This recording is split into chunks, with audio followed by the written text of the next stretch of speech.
New Zealand is home to many right-wing commentators. Most of these people are partisan hacks who have no values whatsoever. I detest these people. In my view, they are amoral. Most of them have absolutely no principles. Most of them are just spite-driven partisan idiots with nothing of value to offer. The things they say and do are a direct attack on rationality and morality. As such, they are the enemies of this nation and its people. Reality Check Radio is a prominent example. Reality Check Radio is a truly absurd organisation.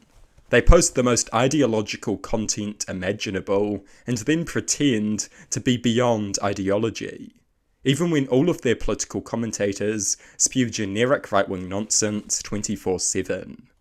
They never say anything unique or insightful. It is just the same copy-pasted nonsense that you could get from Sky News or Fox News.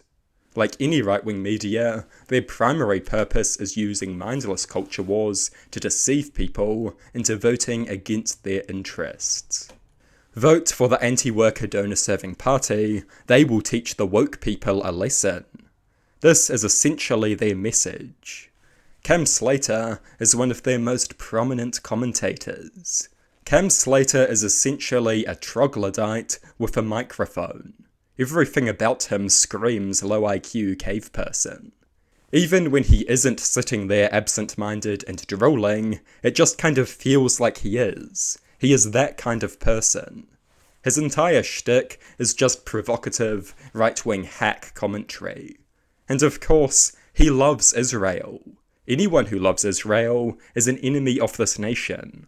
Support for Israel is an attack on morality and rationality. Israel has murdered over 10,000 children. Israel has been engaged in ethnic cleansing for decades. Israel seized Syrian territory and destroyed Syria's entire military without provocation. Israel has repeatedly attempted to create a major conflict in an economically sensitive region. Cam Slater's support for Israel reveals his stupidity and immorality.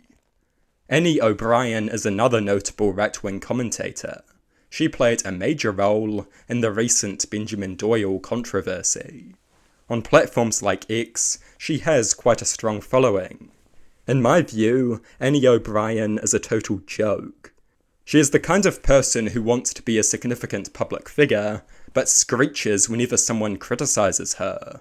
If you want to play a major role in political discourse, you have to be open to criticism.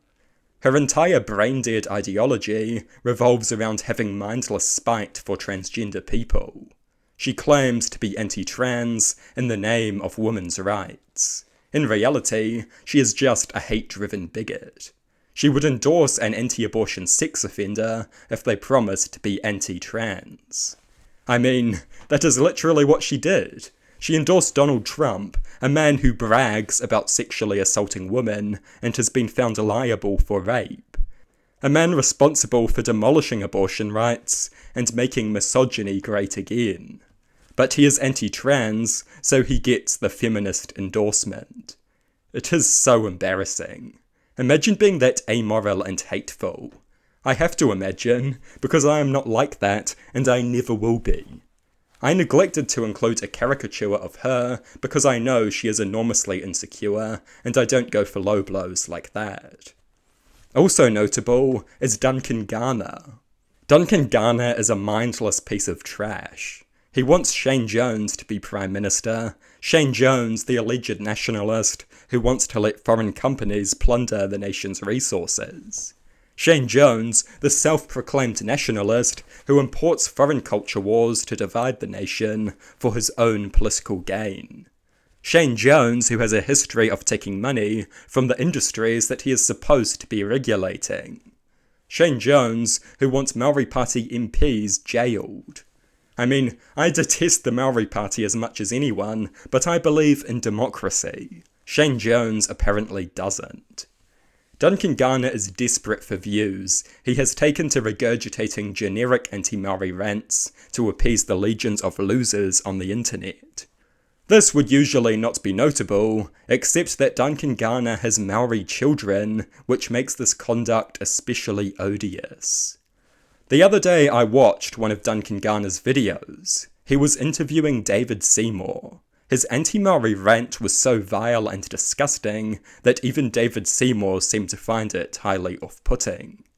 In my view, Duncan Garner has drifted further right simply to appease to his audience. Whenever he says something they dislike, they threaten to unsubscribe.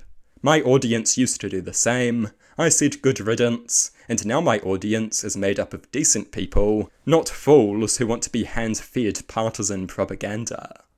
There are some right-wing commentators who I don't totally despise. Paul Henry. Last year he re-emerged to give a speech at an ACT Party event. And even though some of what he said was total nonsense, I honestly enjoyed his speech. Some of it was quite good. But I have no idea why he made such a speech demanding less immigration and more infrastructure investment at an ACT Party event.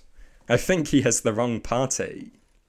Matthew Hooton is another interesting example. While I find his politics to be pretty vile, I can recognise that he clearly is a principled person who is very willing to criticise his own side of the aisle. There are plenty of other right-wing commentators too, but I am not going to address all of them here. There will be additional videos that deal with some of the others. Here I have mentioned some of the notable ones and my views towards them. I am going to comment on other commentators more often. These people have a massive impact on political discourse. They should face scrutiny, just as politicians do. That said, I will not let this channel devolve into mindless internet clashes. But I do think some coverage of these people is essential. In my view, most of New Zealand's right-wing commentators are amoral hacks. Not all of them, but many of them. These people are your enemy. The arguments they make and the ideologies they promote are a threat to rationality and morality. And without these things, what do we have? Nothing. Never trust a partisan hack. Of course they would say the same about me. But they would be wrong, because I am nothing like these people. I criticise my own team regularly. I have principles that I consistently follow. I have essentially nothing in common with these hack commentators. And I recognise that there are plenty of hacks on the left and some people on the right who are principled. But by and large, I think most commentators are just total partisan hacks. This rots political discourse as tribalism begins to dominate and rationality and morality become increasingly irrelevant. We must reject this dangerous tendency. We need to stop watching commentators who mindlessly reinforce our worldview. We must pursue a principled and rational engagement with politics.